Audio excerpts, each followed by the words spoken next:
Hey, what's up, everybody? Rob Marzullo here, Ram Studio Comics. Glad to be back. Good to have you. So what this live stream series is going to be about, I don't know if you guys can see the clip or whatever, or the title. We're going to call it Fan Art Fun, and what I want to do is carry through a complete piece so that you can see what really goes into the whole thing, not just the sketching, not just the inking, the coloring, the whole deal. So we can kind of pick a character and go from there. We're going to be using Clip Studio Paint. You're welcome to use whatever you want. And, we'll just try to work through this and see what we get. So let me get my spiel out of the way. So to support the work that I do here, you can check in the links in the description box below, and that helps me to continue what I do. There's links to my Gumroad, Patreon, and my Udemy courses. So any of those things, if you can check them out, greatly supports the work that I do here. All right, so let me open up Manga Studio, Clip Studio Paint. I've already got my template here ready to go. And we've got a few people here already, so that's awesome. Good to have you guys. And Brain Gamer says first. Yep, you did get first. We don't have any prize for first at this point, but if there was, you would have got it. So just, feel good about that you would have won. You would have been first at something for at least the second time in your existence. Okay, let's see. Hello there. Hello, cool. Good to have a few people chiming in. That's awesome. All right, so we need to pick a character, and I'll just start kind of warming up with some rough sketch ideas, but you guys think about what character you'd like to see. We're going to do a singular character just because it'll be a little bit easier for me to focus on, and, just some ideas out there, characters I like to create. I mean, we can really go for anything, I guess, but, Hulk, Batman, Spider-Man, any of the top faves, whatever. I haven't done an Iron Man in a while. Whatever. So just think about some ideas. But I think what'll be neat about this one is you'll be able to see the entire process and the mistakes and the work-throughs and things like that. So this is going to take a couple live streams to get through this, but it should be very informative. Just so we're mixing it up. So we're not always just doing, hey, this is how I draw some arms. Hey, this is how I draw faces. It gets a little bit repetitious or monotonous just doing that. But, that's all what goes into the practice of it. But sometimes you just got to do some finish work, or you need to oftentimes do finish work, or else you're not putting all those studies into action. So let me see if any of you guys are commenting on what type of character you'd like to see.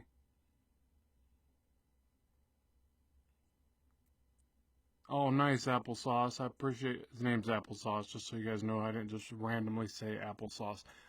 He's saying he got Clip Studio Paint based on my vids. I appreciate that. We'll have to tell the Clip Studio guys so I get my commission. Just kidding.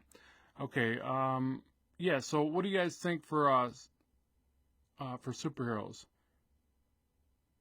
Some Star Wars. They're affordable ground.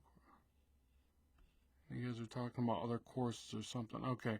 How about a Noir Detective? Lobo.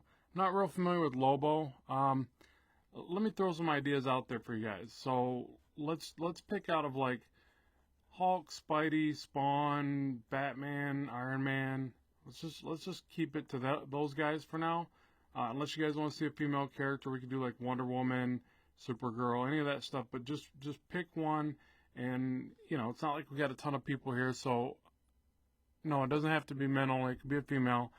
I seem to do a little bit more, I seem to be a little bit better at male characters, but I try to mix it up because obviously you don't want to book with just a bunch of dudes. That wouldn't be any fun. So, but yeah, I'm a big fan of like Spawn, Spider-Man, so I end up drawing those a lot. Supergirl's cool. We can definitely do her. I'm sketching out a male character. And, let me say, I shouldn't even start sketching like this. This is probably the wrong way to start even warming up. You really should warm up like this. Just really, I got to keep trying to reinforce my own teachings, basically. And it's like I tell people one thing, then I start doing another. But you gotta keep it really loose and just get ideas going. And nothing's better for that than the almighty stick man. And, just that 1, 2, 3 method I always talk about. Head, chest, pelvic, and then, picture moving those around. That's the best way to warm up. And just keep it very loose. What I've been doing lately too is even getting, quick representation of some background in there. So you're not always just drawing characters on a blank white canvas. You got to always be picturing some kind of scene just to get the brain box going. It doesn't have to be much. It can even just be something like that, and move on to the next one and get a bunch of concepts going. So we'll start there. It's our thumbnail stage. Excuse me. So is that the second one for Iron Man? We got 2 for Supergirl. We got 2 for Spawn. We got 2 for Iron Man. You guys doing that on purpose? Let's see. Or is that a third one for Iron Man? You guys kind of tally up the count and let me know, because it's hard for me to read the comments and keep focusing over here. So just tell me what you're coming up with. So it sounds like we got 2 for each of those. So we need a bit of a tiebreaker.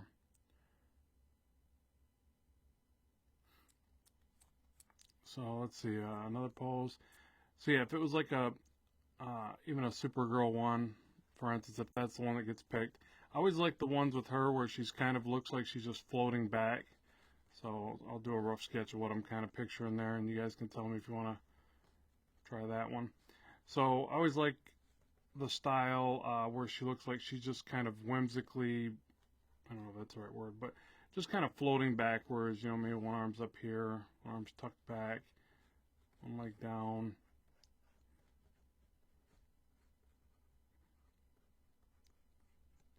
There's always neat dynamics that you can do with the cape at this kind of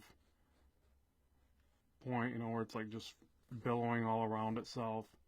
Her hair is kind of flowing up and around, and you can get all crazy with the hair, obviously. But I always think those are like cool shots.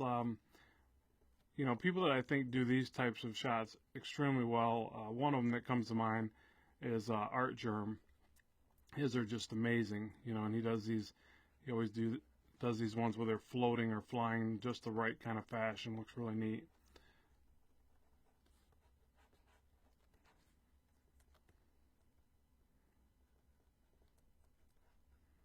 All right, let me see if you guys have picked one then. Supergirl versus Iron Man. Yeah, there you go. Combine them. Now I want to just stick to one character. It'll just be a little bit easier for me to get through this whole thing and do a finished piece. So I keep seeing Supergirl a lot. What's Aurora? A Batman that Robert did. The Aurora. The one you made the recent video. Yeah, we're just gonna go with Supergirl. Let's just do that. It'll just be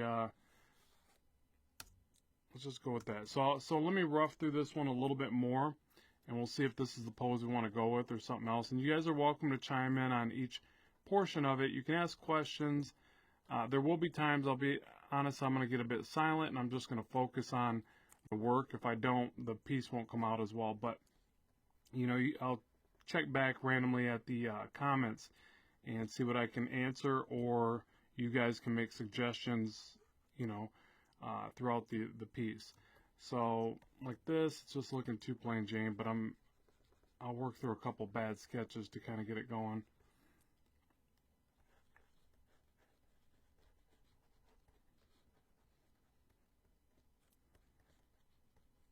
I think this arm looks funny up here.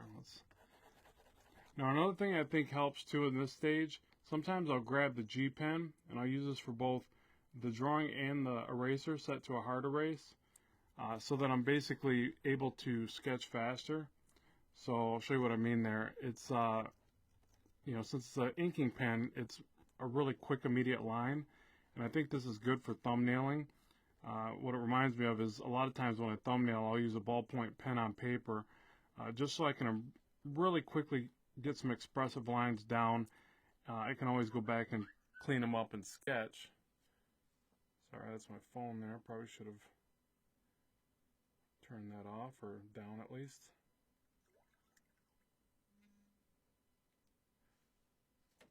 Gotta love technology. All right. So yeah. So this is a nice way, I think, in a lot of ways to, quickly get the idea down. And like I said, it reminds me of, just drawing with an ink pen, which I think is a great exercise. You want to mix it up as much as possible. You don't want to always just use the same thing, same tools all the time. Maybe once you get to your finished work, then you have some consistency, but when you're trying to figure out new ideas, I think it's great to change things up as much as possible. And this arm looks funny now compared to the pose. And we could even do something where the arm goes away from camera into the distance a little bit more, you know, so it gets smaller. Give her the little hand over here, you know, so we could try to push the depth of the pose a little bit that way, since it's more of a profile from her head. But obviously this is all wonky. I got to fix all this, but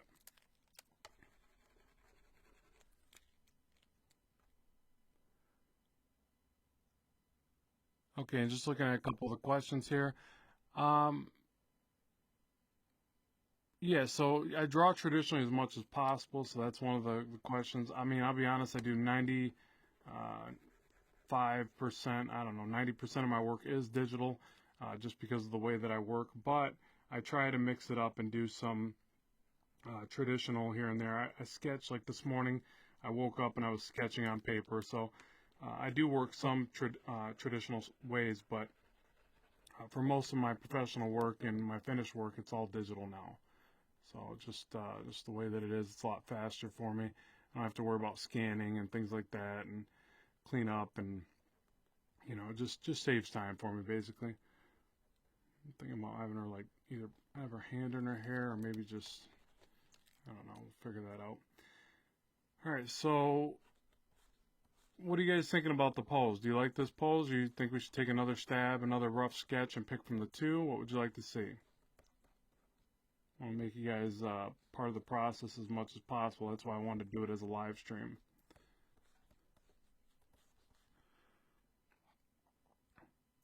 Yep, I always work at 300 DPI. This is actually, you know, this doesn't need to be this big for the thumbnail, but this is 11 by 17 at 300 DPI right now. So I think I'll have her more tilted back, and I'll probably change the direction of the upper body too. Yeah, let's try one more rough sketch. I like that idea, so you guys are good with that. And no, you can't use Mango Studio on the iPad Pro. Not yet. I think they'll eventually make an app. I mean, I could be wrong. I don't know what their intentions are, but I would assume they would. The iPad Pro is extremely powerful. I think it would be a fantastic thing for them to do. I'm really hopeful of it, actually, but, you know, whatever. And they got a few apps where they try to combine them. Like, you can use AstroPad to work... or wait, no, I'm sorry. Can you? Yeah, my bad. You can use AstroPad to work through the iPad and mimic your screen. What am I doing? I don't want to back up with that.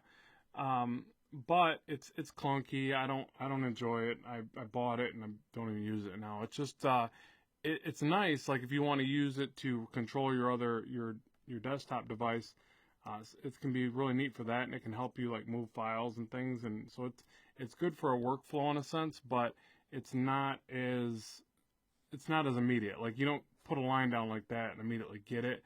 And to me, that just totally takes me out of the creative process. So I don't mess with it, but I hate to knock it. I mean, I'm sure it's a great product for some people. I just don't really particularly enjoy it. Okay, let's see here. Reading through a couple of these. Dynamic immune punching or something. Emotion kind of pull. Okay, it looks like you guys are talking back and forth. That's good because I'm going to work on this next pose. So, so now let's do one more where she's facing camera. And let's keep with the G pen for the sketch. It'll just feels a bit quicker. So again, let's put that spine in there, that action line. Figure out the bend. Get the rib cage in there.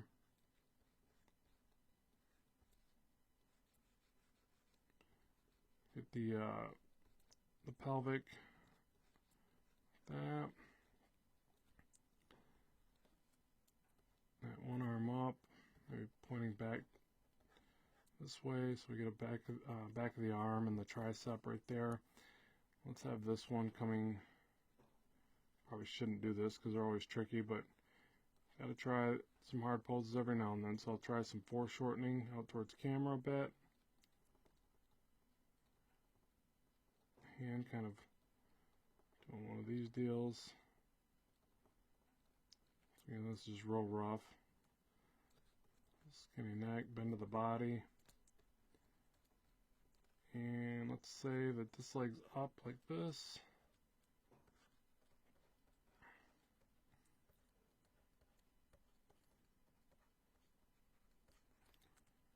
Alright, let's make this a bit smaller and work through it. And let's have this leg coming over this way a bit. And down like this. Again, I want the hair kind of flipping up and around, I think like this maybe. I don't know if this will be a fist. For now, I'll just throw a fist in here.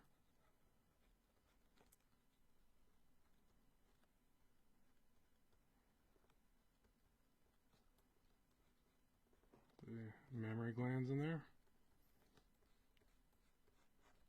A nice way to say it. Okay, and a foot down, probably tucked behind this one. And then for the cape, let's do something flipping back this way. You know, the cape's always fun because you can really just experiment with the way these shapes billow and kind of flip up, around. Lots of overlaps, you know, you can do whatever you want there. And I don't think there's any right or wrong way to do capes. I've seen them done so many different ways, and some people do them in a very stylized fashion where it doesn't even look like fabric, and some of those are probably, I think, some of the coolest versions of them. So you just play around with it, whatever feels right. And I think that's the main thing when it comes to like hair and capes.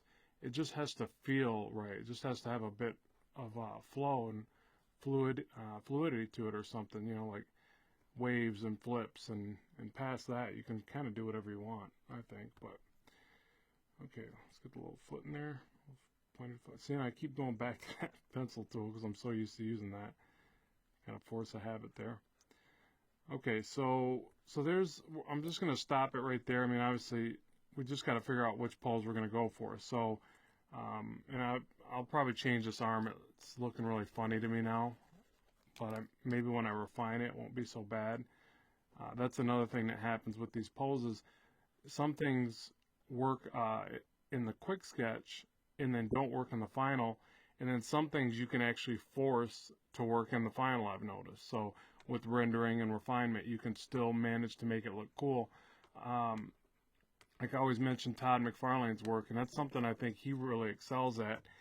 He can take poses that just do not make sense in the real world and end up making them look cool. So it can be a fun thing to practice, but sometimes you just gotta like realize when a certain thing won't work and get it out of there as quickly as possible so that you can get to something that will work. Or at least that's the way I have to deal with it. Okay, so you guys tell me now what one you want to see. Let's see.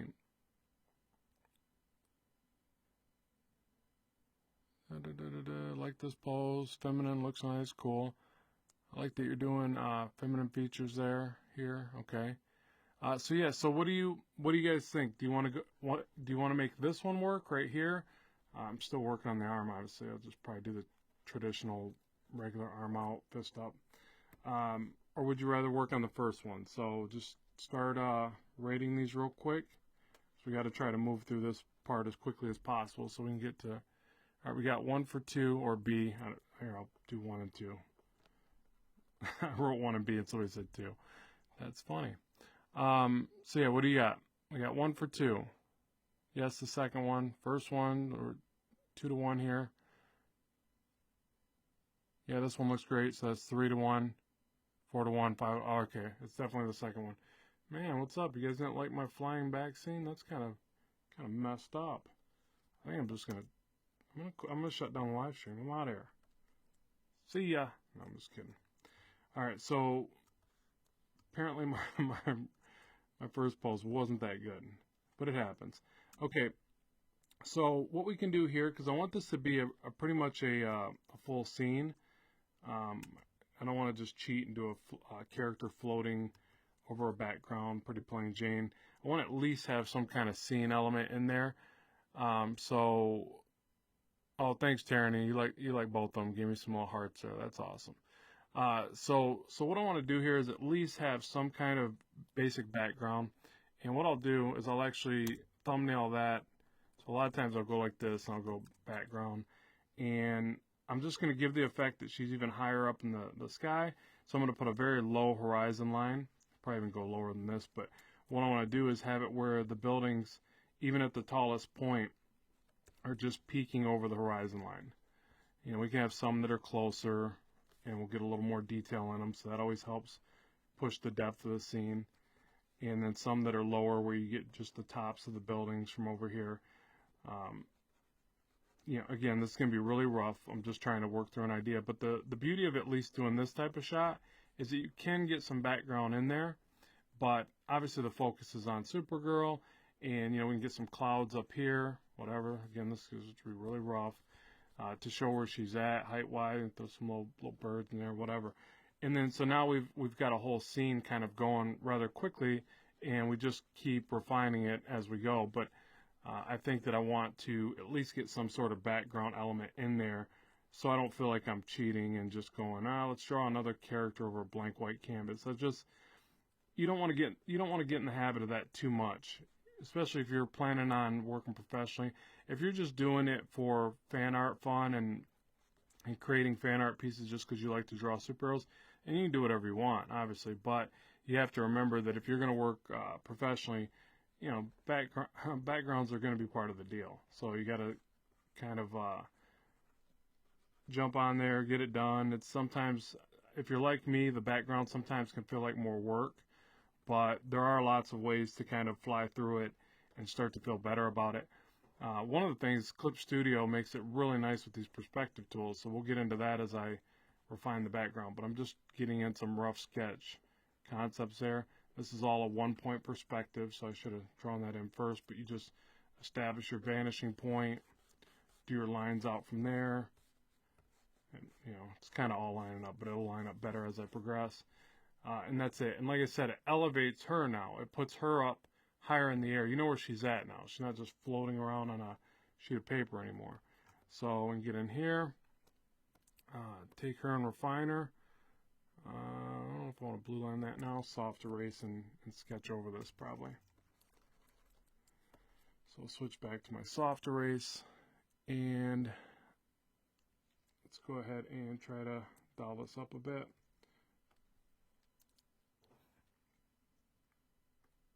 And I used the darker pencil starting out and full opacity.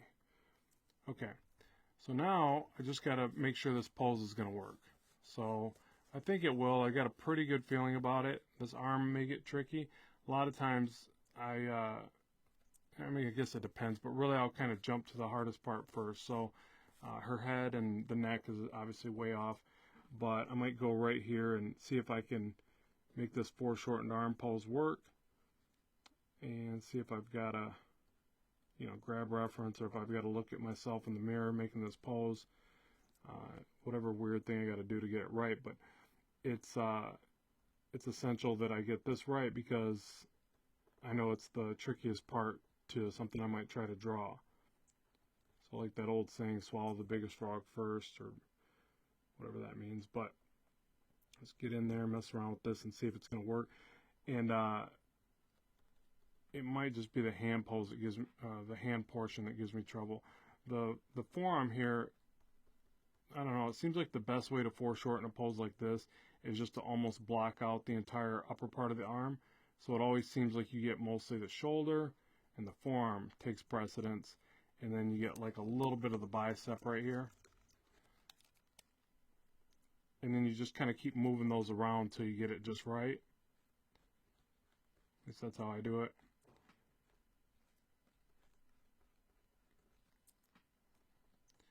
And I'll start really clunky. Lately I've been doing this thing for fingers where I just draw them like this, overlap them, and I can usually get a decent hand like that. Sometimes I gotta start looking at pictures, but I always try to draw it out of my mind first and then go back and fix it.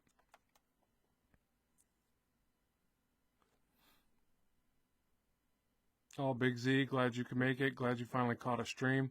Yeah, so I'm doing these sporadically right now, uh, just until I can finish up this project I'm on. Then I'm going to get back to a schedule. But I'm trying to do as many as I can right now. I don't know if you guys have noticed, but I've been doing quite a bit of them, and I want to see if it'll take off. It may not. I may have to just go back to 1 day a week or whatever, or when I can fit them in. But I figured, I'd give it a shot to try to really push it, and that's what you're seeing here. So what I'm doing is randomly, as I get a break in my schedule, I'm jumping on a live stream and letting you guys see my workflow or whatever. So we'll see how that goes. It could go, it might not. Live streams, I think, are definitely a smaller demographic on my channel that people are really willing to sit around and watch and listen to and whatever. But then it's because it seems like my best stuff on my channel are specific short how-to videos. Like if I jump in and I say, hey, today I'm going to teach you how to draw this, then that seems to be the videos that take off the best on my particular channel. It's not to say that something else won't work, but that's always why I'm experimenting and trying these new things to see if I can kind of find something that, throw a bunch of stuff at the wall and see what sticks, basically. All right, so let's sort of fix this head because it's bothering me.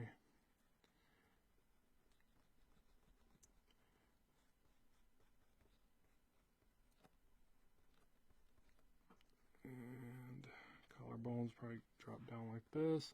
It's a little bit more of an upshot, so we probably won't see much of the top of her shoulders there, if at all.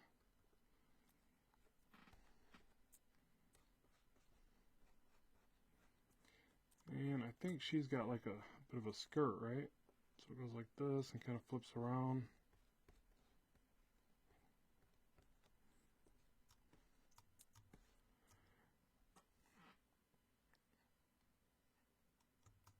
And the arm still looks a bit funky too.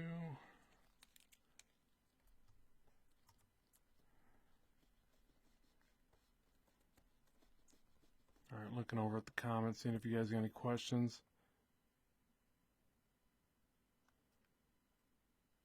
I wish I could buy brains and hands. I buy hers. Nice. Yeah, so Nova's asking who this is. This is Supergirl. So I guess here, just to make it easy for everybody, so you know if you're coming in late and see who we picked, that's who it is right there. Diamond Girl.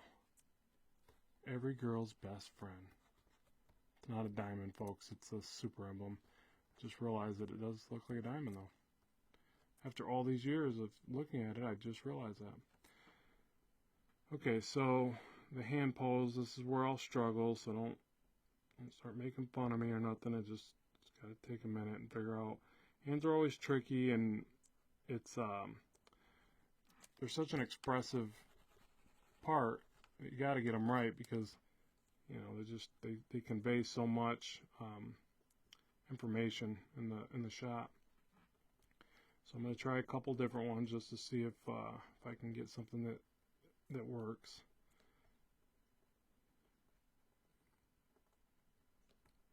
Yeah, and I need to do another straight series of like 100 hands, something like that.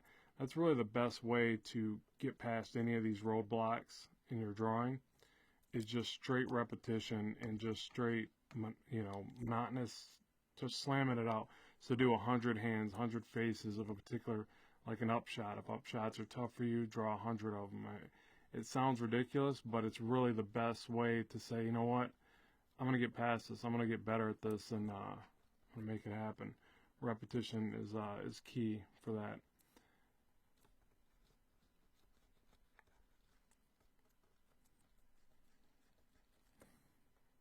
All right, a bit of an upshot to the face.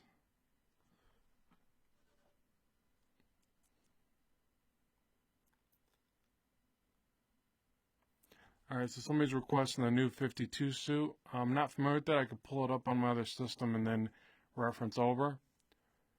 And then how about thumb up, fingers outreached to the left? So you're saying, so thumb up and then the fingers pointing out to the left of the screen? Is that what you're getting at? So more of an open hand. Let's see if I know what you're saying here.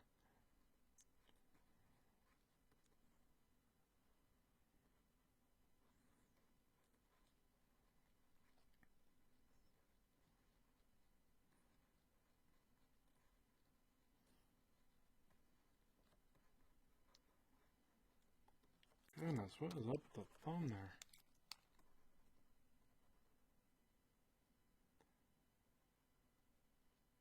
The thumb is the hardest of all fingers.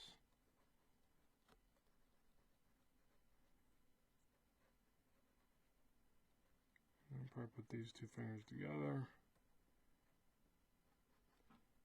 Something more like that. Yeah, I'm going to come back to the hand because it's definitely giving me a little bit of problem there. And like I said, I might just pull from reference and look at something and study it. That's what I do, so don't ever feel bad. I definitely do it. I know some people frown on it, but I wouldn't see why. Really, I don't understand why. Because it's, you know, the body is so complex. There's so many little subtleties to it. If you're not getting it right from memory, to me that's just a sign that you just have to go to reference and do some more studying. And I don't feel bad about that. I definitely don't anymore. I used to. Almost like reaching out to help someone. Okay, yeah, we could try that. Yeah, that would be more interesting, wouldn't it? Let's try that. I'm thinking I'm going to drop the arm down too. It's just, which I think I would have to change it anyway with the thumb out. Let's try a little bit lower arm perspective.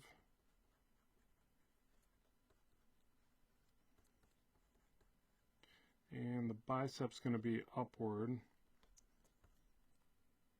I don't like it lower like that. Let me see from a distance.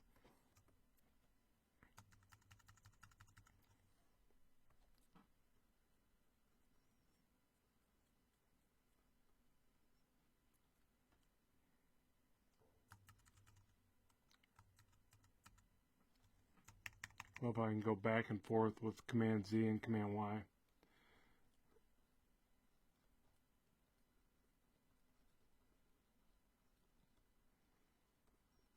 Yeah, so this is the part here where, you know, it sometimes gets frustrating, but you just got to kind of fight through it.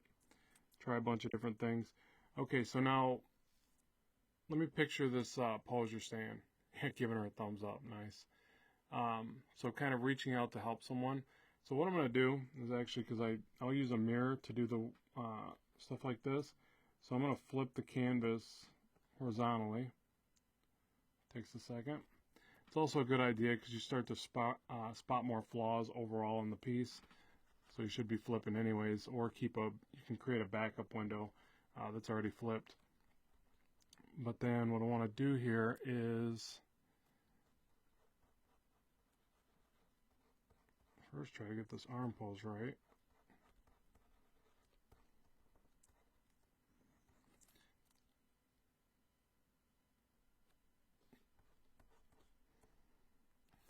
And so now what I can do is I can hold my hand up in the mirror and I can actually reference that as I draw it, which helps a little bit.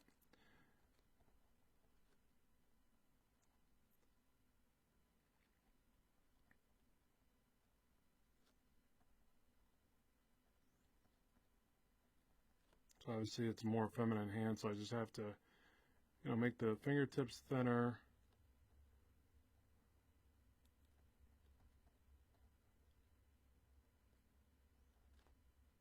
Try something like that.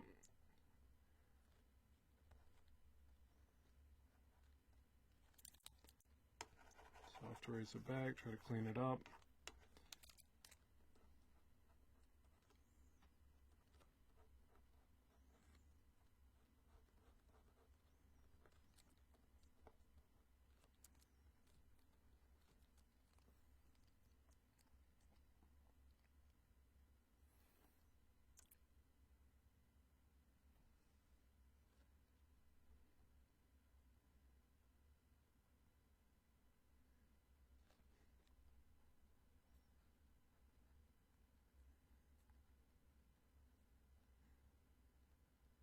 Yeah, so this definitely shows I need to work on hands a bit more.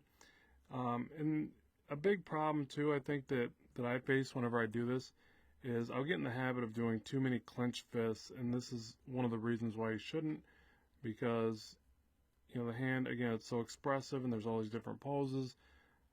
You really got to study them and draw them nonstop, and don't fall in the habit of like me where I'm doing too many clenched fists and then I go to do this pose and it seems more problematic.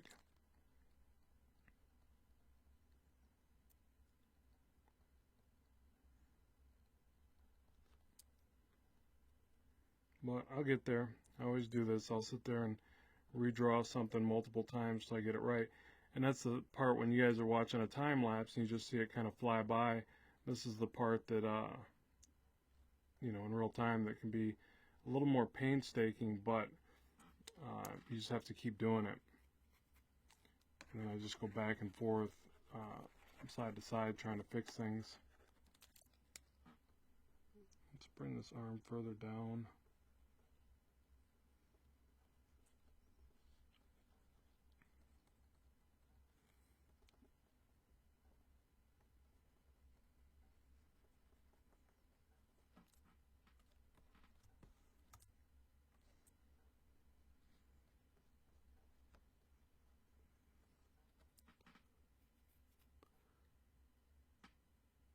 Nice, Bracken Cat saying, I hope I didn't derail you. No, this is actually more important to do this and to work through it, because it's really how it goes. Like you're sometimes gonna have to do poses that you're not as comfortable with, and that's important to get past. So no, don't feel bad about it. It just shows that I need to work on that part of my artwork. So that's don't feel bad at all. And there's always those safe poses that you can always go to, and you already got them in your mind, and they're easy for you. But then if you always just do those, you're never going to get better. You're never going to, come up with some really great dynamic stuff. And like, for instance, the legs is kind of the way I always do like a safe flying pose or something. I've done this plenty of times. I can do that from memory. I don't have to really think about it too much. But then I have to work out new arm poses. I've got to break out of that rut basically.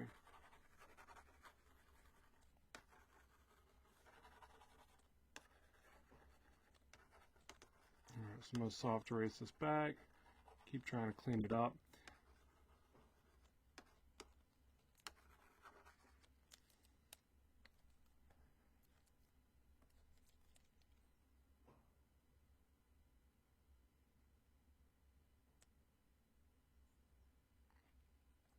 Yeah, it's a good idea. So somebody just said, I think the second hand could be grabbing the cape. I like that.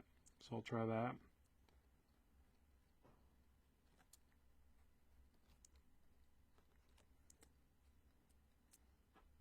So let's bring this shoulder down.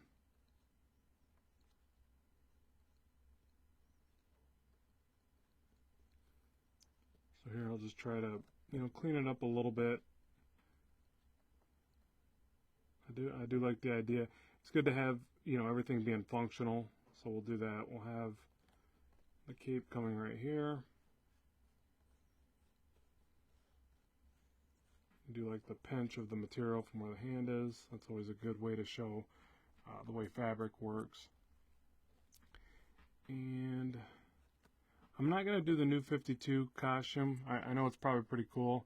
I'll even pull it up and look at it, but I'm going to try to not distract too much from, I'm already having a tough time with this arm, so it's like I want to make sure I don't give myself too much to combat, like drawing a new design or something like that, just so that, we can come up with something cool in a reasonable amount of time, hopefully.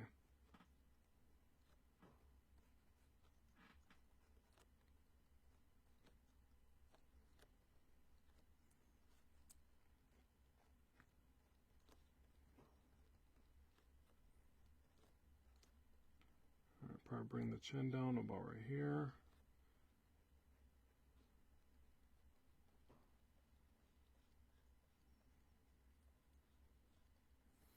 Okay, let me look at a couple of the comments here because I see them kind of popping in out of the corner of my eye. I think the pinky finger that's reaching out should be a little bit more into the hand. Okay, I'll try that as well. And I hear you on the clenched fist. I tend to end up doing that myself. Yeah, it's real easy to do, especially with superhero comics. Just have everybody all mad, clenching fists all the time. But it doesn't show us enough variety in the work. So you got to make sure to not do that too much. And and this is kind of an example of it. I've been doing a little too much, and all of a sudden it's like, the hand open is seeming tricky, and it shouldn't. This should be an easy pose. So I'll just keep trying to work through it. And the other thing I'll do too is if a certain aspect of it is giving me problems, I'll just bounce around to other parts of the sketch, and then I'll come back. And sometimes that seems to work as well. So I just keep soft erasing. And I think I'm just going to do a redraw. And that's the other thing is, like, if I keep struggling with it, I'll do a redraw, and then finally if I can't get it, I'll just pull from reference. And I don't mean like trace the reference or anything like that. I mean, I'll find reference to a hand pose, I'll look at it, and I'll redraw it in my own style. So I do my best to never trace. Not that tracing is bad. It's just one of the things where I really want to get this stuff in my melon. I want to be able to draw it from the mind.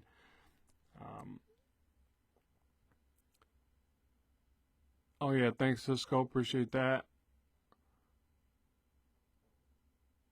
Heroic, a light table is needed. Yeah, sometimes, I mean, you do. I got one sitting to my immediate left. I don't use it as much because I do so much digital, so the digital kind of becomes the light table. But yeah, it's definitely just something you got to do. I'm gonna try going back to this hand pose, unfortunately, because I think I'll be able to work through it quicker. Let's see.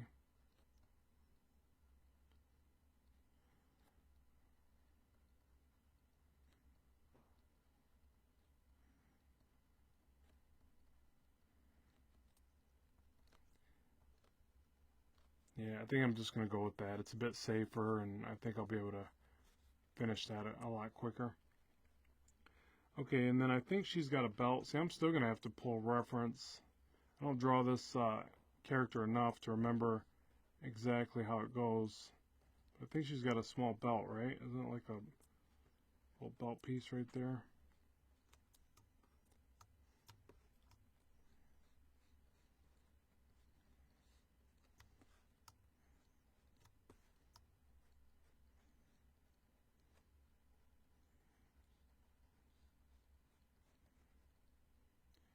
And what's the ankle on the inside is higher, I believe.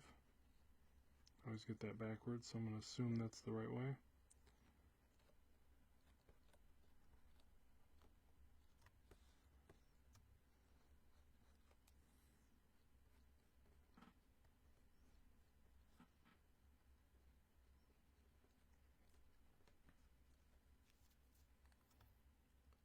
Okay, you guys are cool with that hand pose? Yeah, thank goodness.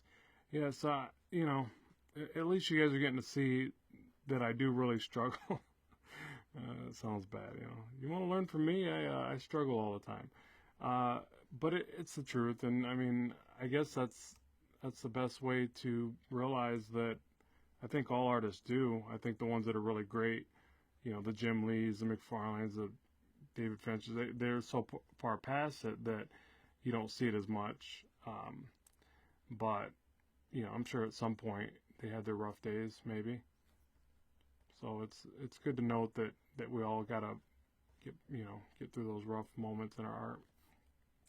All right, let's give her a face because she's looking pretty creepy without a face. I've got her head probably too big, but the wonderful thing about digital is I can adjust all that rather quickly. But let's see if we can give her a cute looking face, hopefully, because without that, the whole sketch just won't work, which is really why you should probably start with the face. It's probably shouldn't end up here, but I want to get those arms and hands kind of going, and then I'll try to work through the face a little bit. Yeah, if you draw, you struggle. Yeah, it's the way that it is. Yeah, that's what I always try to tell people is that, you know, drawing is hard work. It's not easy peasy like everybody like to think. What do you recommend as far as color and your palettes go? We'll get into that as we color this piece because this will be a fully finished piece by the time we're done. So today we're just worrying about the rough sketch and the kind of conceptual part of it. And I wanted to make sure that everybody would like to see something like this. So that's what we're doing today. But we will be getting to color. As far as my take on color palettes and all that, I'm not the best person to ask, to tell you the truth, because I'm not the greatest colorist. I mean, I'll throw some color on this and hopefully it'll come out nice. But I don't pride myself on my color work. Most of my color work has come from digital painting, but it's there's a lot better guys to study that do color work. I'm more of a black and white kind of guy, you know, like line art and pen and ink and things like that. I only color because I know everybody likes to see the fully finished work, and I got to get more exposure to my work, and color seems to be the best way to do that.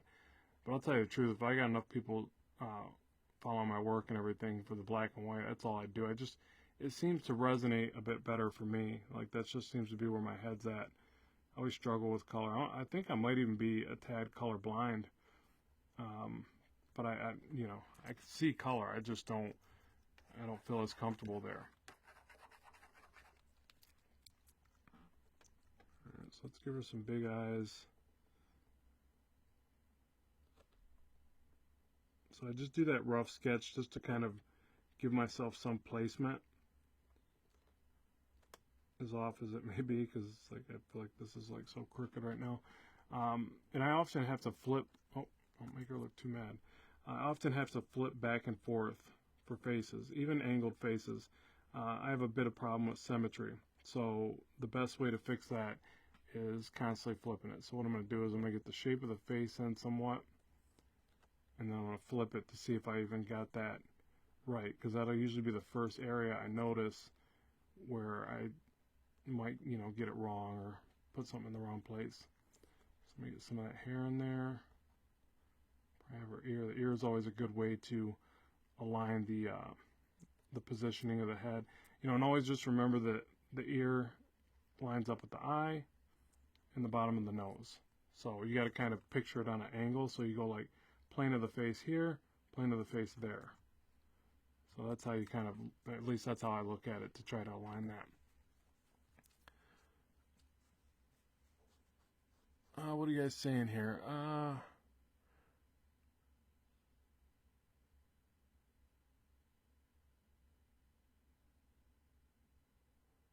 Just seeing what you guys got going here. It's a few comments. So some of these I'm going to miss, unfortunately, because I'll get into the drawing and then I don't look over at the other screen to see the comments. Robert, are you a comic artist? I don't know what you mean by that. I mean, do I make comics professionally to pay my living? Is that what you're stating or asking, I guess? If that's your question, then no, not necessarily. I'm a storyboard artist pretty much. I mean, lately I'm more of a teacher and an online instructor than anything. I've been doing more of that than anything as of late. But I'm a storyboard artist, so that's where I get majority of my illustration jobs. Oh, let me flip this. And I do published comic work. I mainly do my comic, Blackstone, which you can get on my Gumroad for digital download and Indie Planet, by the way. Just got to say that real quick. But yeah, so in that sense, I'm an independent comic artist. I've never worked for the big titles.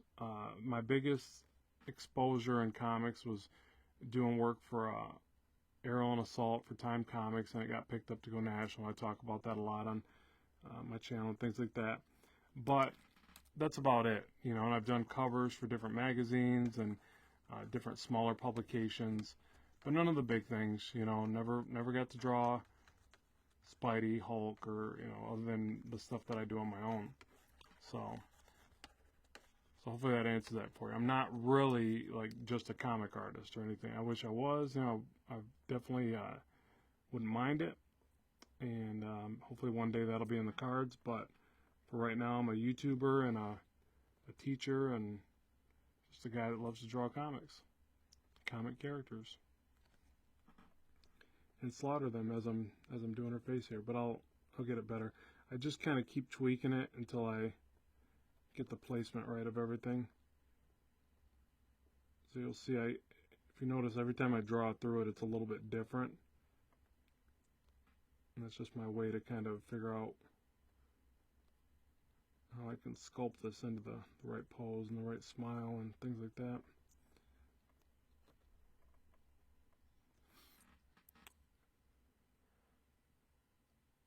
Oh, thanks, Lego guy. Said Marvel and DC would love me. I wish they would, but it doesn't seem to be working that way. Like, it's, yeah, and I'm an artist. Thanks, Felix. I'm just an artist, and that's always been my true nature ever since I was a kid, so, but yeah, it's like they say that they'll just find you kind of thing. So that's one of the reasons why I even thought about putting more of my stuff on YouTube. I'm like, well, hey, if that's, if they're finding people, maybe they'll find me that way or something, but it never seems to happen. And I know that my game isn't as strong as it needs to be for those big companies, because those guys, what people don't realize is they slam that stuff out. They really do. Like, a lot of guys are just really fast at that, and that's probably my biggest hindrance, is that I need to be faster at this. Work through all the things that you're seeing here. I need to be able to do that quicker.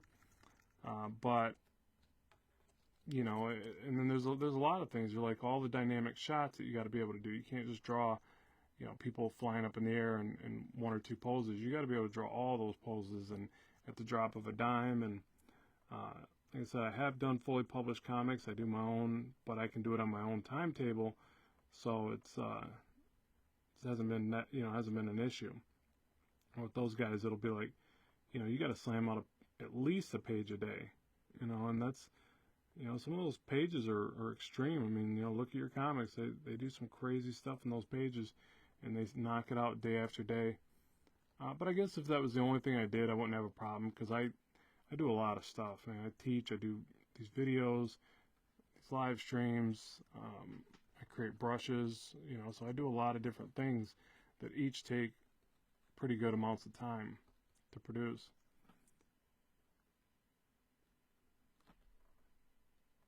I'm not sure if I'm digging this face yet, but I'll keep going with it for now, and then if it doesn't work, we'll do a redraw on it. Maybe have the hair kind of swirling behind the head a bit.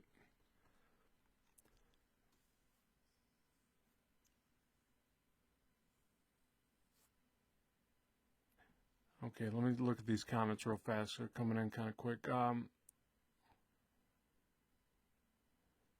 Yeah, so Nova's saying that. We find you, that's what they say. I know, I don't know anybody that's been found yet, but supposedly that's the way it goes. Do you think making a living out of your art is a good path to go down if you're passionate about drawing? Yeah, I mean, I definitely do.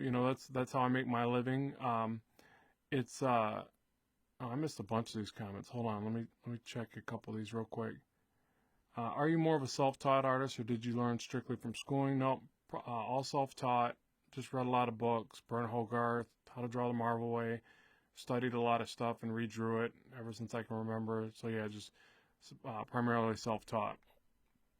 And then back to that question, do you think it's a good idea to make a living out of your art? Yes, I extremely do. Extremely do.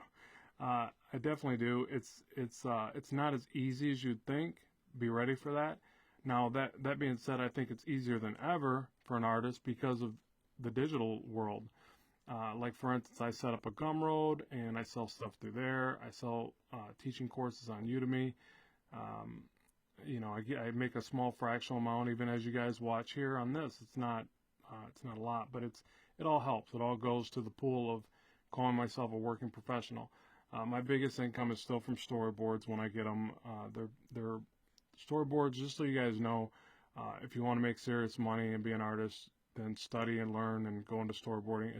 It is very good money. You're going to have large gaps from work, but when you do get them, it's money in the bank. So I don't say much about that because I traditionally promote and love comics, but storyboards is a nice, art profession where it's kind of like comics, but you're going to be doing commercials and products and things like that with some people, and even sometimes superheroes. But it's more rare. You're going to be doing a lot of like, you know, Honda cars and Maxwell House commercial, whatever, you know, whatever you get the opportunity to do.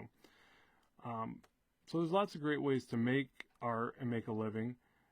Sometimes it's a factor of how much do you compromise exactly what you want to be doing with how much money you make, and that's the unfortunate side of being a full-time illustrator, because that happens more and more. And generally, the way that it works is the more money you want to make, the more you'll compromise.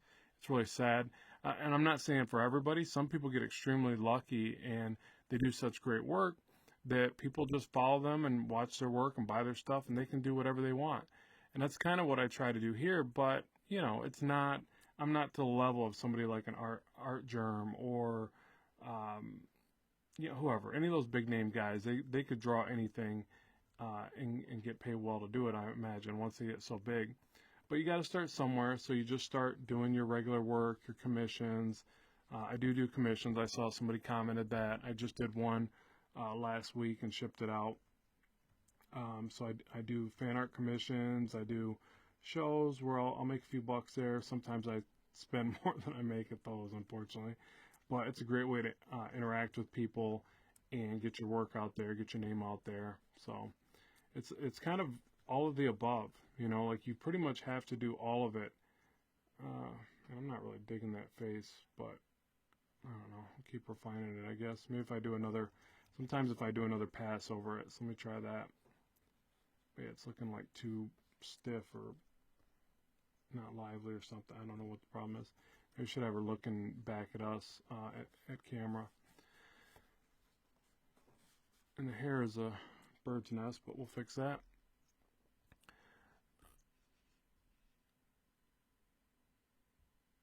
Let's see, what do you guys got here?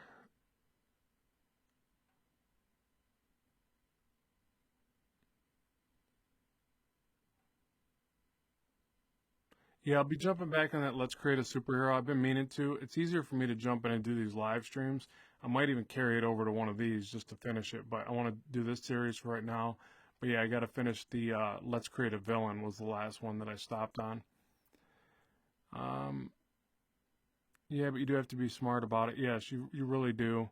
And yes, a page a day, but there are cheats. There are things that people do to get through those pages a day to where it's not is overwhelming. You know, if you're overly detailing every single aspect of the page and your artwork, then yeah, it can get horrendous really fast. But there are cheats. There's using shapes of shadows. There's using good composition to make pages work more quickly for you.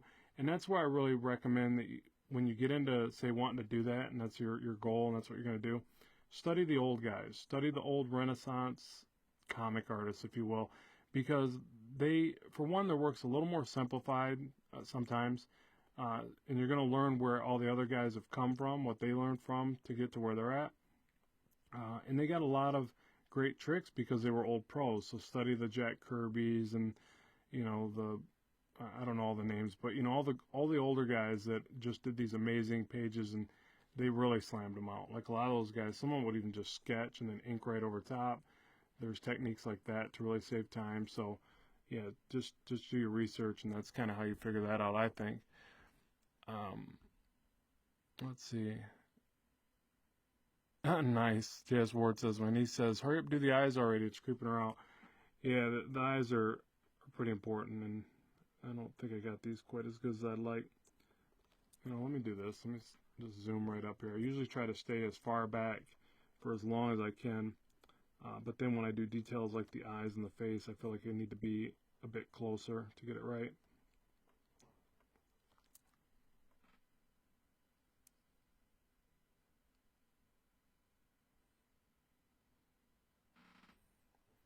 Yeah, it is a risky business if you're talking about the art, making a living with your art, but I wouldn't have it any other way. I don't know how long you followed the channel, what I talk about on here, but I had a business for 15 years that was making me a great living. All right, I mean, I made good money. I'm not trying to brag or nothing, but I did. But I was willing to walk away from all that just to produce more art, and that's a scary thing. You know, probably almost in a lot of ways a really silly thing, but it meant more to me to be happy with what I was doing. And the money, money's going to come. You're going to figure out ways to spend more, or spend less, earn more throughout life, hopefully. And you got to ultimately settle on what doesn't kill you, what makes you happy, and you enjoy and you're passionate about in your life. Is so important for a couple reasons. One is you're going to in turn live a better life and be happy. That's the main one. Which that happiness spills over into the lives of the other people, your family and your friends. So you need to be happy. Two is that you're going to really attain a higher level of success, because if you're truly passionate about what you do, then that energy that you get from it shows through to your work. So you have to be extremely passionate about what you're doing to become the best at what you can possibly become at what you do. So if you do a job that you hate, but you say make really great money, a lot of people do that. They have to thrive in the happiness that they're able to provide for their family, which is fantastic.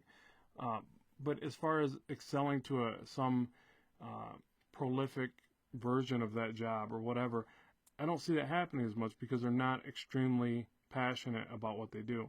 So if you're a creative type, I think that passion is something that you really have to focus on and be aware of, for you to really excel at it, for you to do amazing things with it.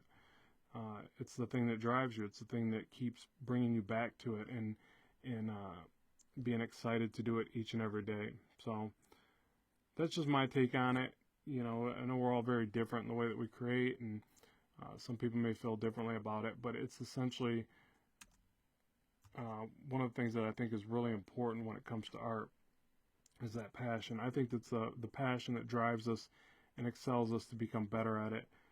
Not that it's some creative, not that you're just some creative genius and you just create better than everybody else. I think it's the sheer passion and the repetition that makes you better, but that's just kind of how I see it.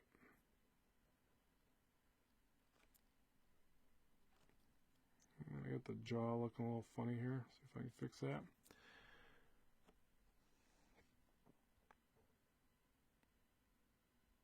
Okay, one thing, Rob, is that you have to write your own script for your book. Yeah, I write my own script, so it takes me longer for sure. And yeah, a lot of the guys that pump out a page a day, they just do one component of it starting out. So when you jump into the industry, you're going to be the guy that does the pencils, and that's it. And so that's why they're able to slam out a book a month, because they work together like that.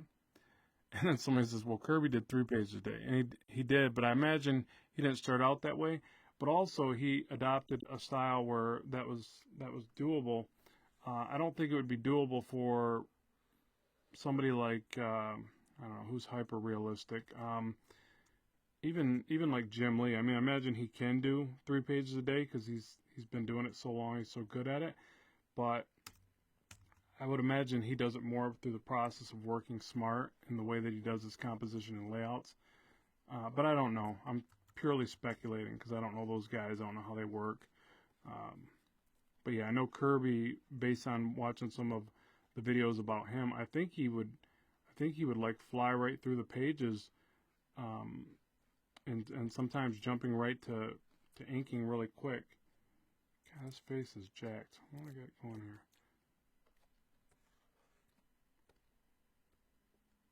Smaller nose. That's where I cheat and do my little digital changes.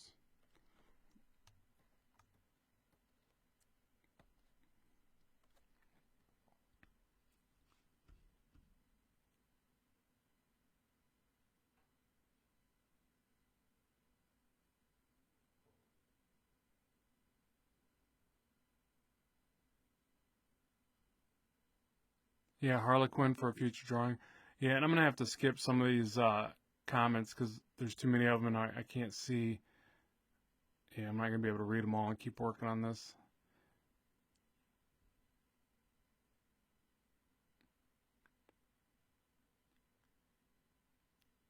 Three pages a day, not possible.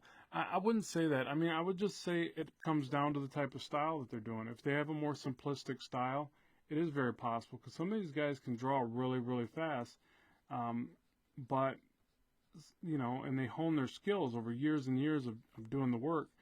Um, just think about it like this: if you forced yourself to draw a page a day, and no matter what, you got that page done. It didn't matter how much work you put into it. You just made sure uh, if it needed a building, it got a building. If it needed a person flying, it got a person flying. And you forced yourself to add that information in, right? And then later through time, you forced yourself to add a little bit more detail here, there, and every day until you got a more detailed page. I'm not saying you would necessarily get an extremely detailed page of artwork 3 pages a day, but you could definitely make yourself do it. And the reason why I say that is because in storyboards, that's what they make you do. They don't have the longer deadlines like comics. So I've done jobs where I had to pump out 40 pictures in a day. And believe me, they were not great pictures. 40 in a day, they're going to be pretty, or you know what, actually I think it was 20 something. I had to do 40 in 2 days, sorry.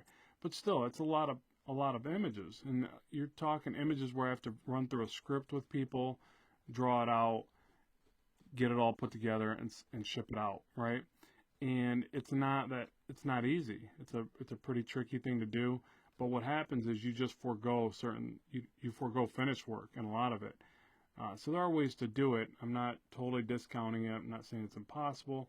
It's possible. It's just there's going to be certain sacrifices in the style or the detail. Or again, you gotta really think about that composition, because there's so many ways to save yourself countless hours of rendering. You don't have to render a shadow. So if you place your shadows correctly, you can eat up or you can save yourself a lot of time.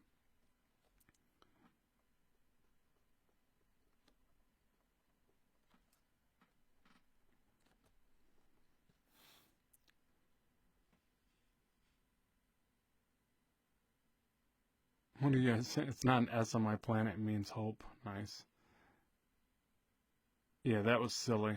I, don't- I don't mind the new Superman movies. I'm just happy they're doing them, really. But yeah, there was a few silly parts like that. That whole thing was stupid. And on my planet, it's not an S. It means hope. Like, nah, it's flipping S, and you're not gonna really fool the fans of the. I don't know. It seemed like they could have did a less cheesy way of trying to explain that. But whatever. Like I said, I'm just happy they're making all these superhero movies. I don't like knocking all of them. Like, I didn't like when everybody was knocking Superman, Batman. It's like, you know what? Just be happy they're doing all these awesome big budget movies. I can stand the fact that there's a few flaws. There's flaws in every movie. Um, just look back at ones that you thought were awesome when you were a kid, that you still probably think are awesome because of the nostalgia. But man, you can spot some huge flaws. You just couldn't back then because you were so amazed by the fact that they were making a movie of some superhero that you thought was really kick ass or whatever. All right, so I'm going to probably bring this one to a close because we're coming over that hour mark. Still a lot of work to do on this, but we're just going to keep plugging away on it. Yeah, like I think her head's small, isn't it? So I constantly will just keep adjusting this as I go in the hopes that we get a good shot. But I'll just keep making small incremental changes to everything just to kind of figure it out. But hopefully this will be a fun one to do, and by the end of it, hopefully we'll make a piece of art that we're all pretty pleased with. Plus, the nice thing about stopping is I can go back and look at the suit a little bit more and see what I'm missing, because I'm sure I got something wrong here. There's like a little circle right there. Let's see what you guys got here. Any last questions?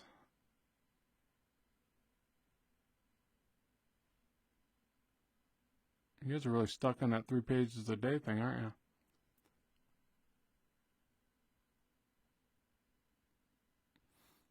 Can you use your comic as a storyboard if you were making a movie? Well, yeah. I mean, that's kind of I think the reason why they do so many comic book movies, or that why they saw that as an opportunity. All the storyboards were done for them.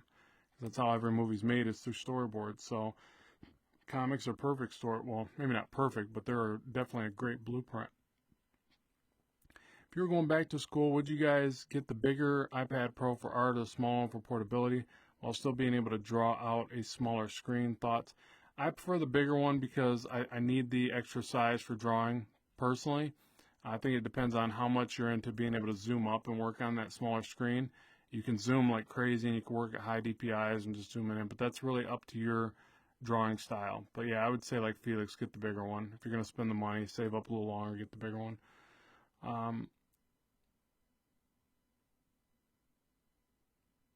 Yeah, and then Tyranny is saying, I think one page is enough if you want to do a good job. 3 pages a day, the work's going to get kind of sloppy. That's true, and I mean, you just have to find out what kind of comic you want to produce. Some people produce a few panels and they do a web comic, and then other people produce a whole book in a month, and then some people probably do try to jump out 2 books. It just really depends on what you're after, and then you just got to figure out how much detail. Like I like a lot of detail in my drawings, so for me, 1 book would be enough a month. If I could even do that, but that would be.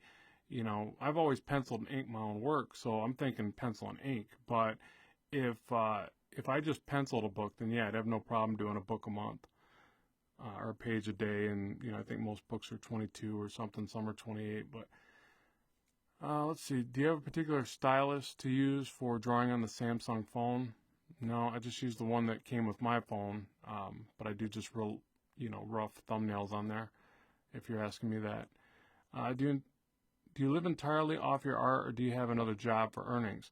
No, I live entirely off my art. I'll be honest, my fiance does work. She's got a good job too. So, but I mean, we got a lot of overhead. We don't just live in a little dinky house, our second home. And, so we live a pretty nice lifestyle or whatever. But there's been times that I supported us fully off my income when she had her, first child. So, we only have 1 child, but when she had our son. So we do live entirely off my art at times, but she does work a couple days a week, which helps out now. But it can be done, and you just got to offset your spending with your income, and get good at budgeting, and not taking on unnecessary debt. So it all goes into that. But as far as me making a living with my art, it's because I do a few different things with my art. I don't just do comics. Now, if I got a good enough comic deal from one of the better companies, then yes, I could definitely live off just making comics. But I've never been offered like the great page rates to do that. So what I do is I do the storyboards, I do the digital products. So I sell stuff on my Gumroad, Udemy, but it's all art. It's all me either teaching art, doing art, commissions, making and selling art. As to where before I owned a business and I made graphics and I did all this other stuff, and it got a little watered down. Like I wasn't producing enough art. Now I produce art every single day. I have a basement studio. You get home write-offs for things like that, so you need to study the accounting and learn about stuff like that as well. So there's a bunch of ways to do it, but yes, it's very doable. I always tell people I think there's never been a better time to be an artist in history. Maybe back in the way back when artists were funded by churches and government or something, but that was the dark age. I don't know if I wanted to really be an artist back then, but nowadays it's like you got so many opportunities with digital platforms, with online, with live streaming, you name it, and it's only amplifying substantially right now.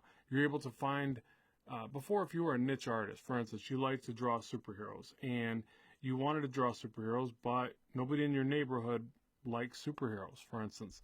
It's not like that anymore. You have the internet, so you can do a niche thing like superheroes, like Pokemon. Well, Pokemon's probably a pretty big niche, but whatever, whatever thing you pick, you can find that audience because of the internet and digital platforms. So that only came around strong in the past 10 years. I mean, it's been going for a long time, but it just now got really powerful, and it's, in my opinion, increasing exponentially right now. So it's never been a better time to be a professional working artist. And that will only grow in the next few years. So just use that to your advantage. And, most people, they have to make something and they have to put it out there and hope it gets traction. One of the really neat things about creating art is that you're able to make such a statement, a visual statement, and put it out there. And if other people like it, they're going to share it for you. That's pretty darn powerful if you think about it. Before you had to write a really compelling piece of literature or create a book and hope it gets picked up as a publisher. I don't know. I just think there's a lot of opportunities for you to do it yourself now, and that empowers the artist. So, check out things like Gumroad. Make your own Gumroad. Make your own products. Share them with your friends and family and fan base, and, you might just hit the nail on the head with something and help you generate some revenue. So let me see if I can read through a couple more of these. I'm going to call it good. Her left foot looks like it's resting on her right leg like a flamingo. Nice. Well, thanks for that. I really appreciate that. No, I'll fix it. Maybe I have to play with that next time. We'll do. Okay, I'm still looking to see if it's possible to go about drawing on a smartphone. Yes, I'm sure there's a few of them out there that do that really well. Mine's a little bit older, so I just do thumbnails on it. Do you have any collabs in mind with other YouTubers? Last one I did was with Draw with Jazza. He's got a real big channel. You guys probably have seen his work. I'll probably end up doing one with possibly with Clayton Barton out of How to Draw Comics. Check out his work. He's got howtodrawcomics.net. Does some amazing work. So we might do one in the future. We've talked about that. And I do need to seek out other YouTubers and collaborate because it's a great way to grow your channel. Just remember that the best way is really that you have to find YouTubers of your same size, or it doesn't really work. If you get lucky and a bigger one contacts you, then that's cool. But don't try to contact a bunch of the mega YouTubers. They're so big they don't probably even get everybody's messages at that point. And it's got to be on a level playing field, or it doesn't really work to their benefit. Need to find your Procreate brushes and pencils. That's on gumroad.com/Ramp Studio Comics, and that's a free download. So you can head over there and grab that. I'll put a link in the description box. I keep meaning to add both links to every page, so I'll do that. Yep. Fracking Cat, I appreciate you saying that. I do have a Patreon tier where I do Google Hangouts and mentorships. So there's a level for that where you can go there, sign up. You can do it 1 month or multiple. It's up to you. But I'll jump on a Google Hangout for an hour or two and walk through some art process with you. So I appreciate mentioning that. I do still have that on there. Yeah, Box Office Artist, he does some great work. I probably should reach out to him and try to collaborate because he does, we're kind of in the same playing field, and he does some amazing artwork, so that'd be a cool one. Has expressed interest in your artwork in your channel. Oh, I didn't know that. Okay, I appreciate you telling me that, Marcos. Appreciate that. Yeah, so thanks, Tyranny. I appreciate the comment there. And yeah, so with that, I'll bring it to a close. So this is where we got on the first one. Obviously, still needs some work. And you're right, that foot does look like it's resting on her leg like a flamingo. You know what I could do is bring that in front of the leg, and it could be intentional. But you're right, it looks silly. So we'll fix that in the next one. We'll fix a lot of things. This is just our rough sketch to get the ball rolling. But this is where they all start, and then we'll evolve it from here. I'm not going to work on it anymore off screen because I want you guys to see the whole process so that hopefully we can come to a finished piece and everybody can be real proud of it and know that you had a hand in making this come together. So let me know what else you'd like to see in the future. Be sure to always share videos like this, and it helps me progress the channel.